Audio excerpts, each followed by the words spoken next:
பாருங்க, வேதத்தில் ஒரு குடும்பத்தில் ஒரே ஒரு பெண்மணி தான் அந்த குடும்பத்தில் இல்லை. வேதத்தில் நீங்கள் ஆபிரகாமை விட்டு பிரிந்த லோத்துவை குறித்து வாசிக்கிறோம். அந்த ஒரு 2 பெண் பிள்ளைகள் மனைவி அந்த குடும்பத்தோடு இருக்கிறாங்க. ஆனால் ஆண்டவர் சொல்கிறாரு, இந்த சமபூமி எங்கும் நில்லாதே, திரும்பி பார்க்காத, நான் உனக்கு காண்பிக்கிற தேசத்துக்கு மலைக்கு ஓடிப்போன்னு ஆண்டவர் சொல்கிறாரு.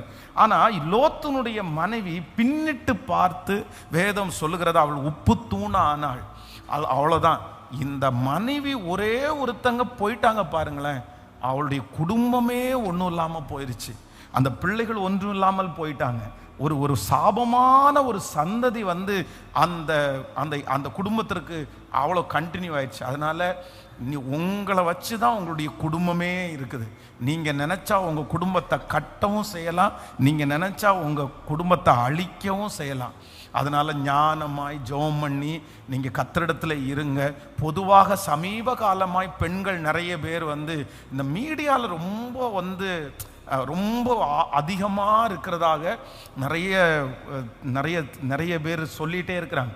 அவருடைய கணக்கெடுப்பின்படி இப்போ மீடியாவில் அநேக பெண்கள் அதிகமாக இருக்காங்க. கணவனார் வேலைக்கு போனதுக்கு பிற்பாடு ரொம்ப நேரம் ஃபோனில் உட்கார்றது, ரொம்ப நேரம் ஃபோனில் பேசிகிட்டு இருக்கிறது, அந்த மாதிரிலாம் நிறைய இருக்குது. அதனால் நீங்கள் அப்படியெல்லாம் கொடுக்காம உங்களுடைய ஜெபத்தினால் உங்கள் குடும்பத்தை கட்டி எழுப்புறதற்கு ஆண்டவர் உங்களுக்கு கிருபை தருவாராக. நீங்கள் கொஞ்சம் பொறுமையாக போங்க, சகித்து போங்க, நீங்கள் ஜெபம் பண்ணுங்க. இன்னைக்கு ஒருவேளை உங்களுடைய மரியாதை தெரியாட்டாலும் ஒரு நாள் உங்களால் தான் அந்த குடும்பம் கட்டப்பட்டிருக்கிறன்றத உங்கள் கணவனார் உங்கள் பிள்ளைகள் எழும்பி கண்டிப்பாக உங்களுடைய பாக்கியவதிகள் என்று உங்களை சொல்லுவார்கள். ஆனால் இந்த பலிபீடத்திலிருந்து ஒவ்வொரு பெண்களையும் நான் ஆசீர்வதிக்கிறேன், அம்மாங்களை ஆசீர்வதிக்கிறேன், சிஸ்டர்ஸை ஆசீர்வதிக்கிறேன். ஆண்டவர் உங்களை பல மடங்கு ஆசீர்வதிப்பாராக. உங்களுக்கு நல்ல பலத்தையும் சுகத்தையும் ஆண்டவர் தருவாராக. நீங்க எவ்வளவு உழைச்சாலும் பலவீனமாகாத ஒரு சரீரத்தை கர்த்தர் உங்களுக்கு தருவாராக.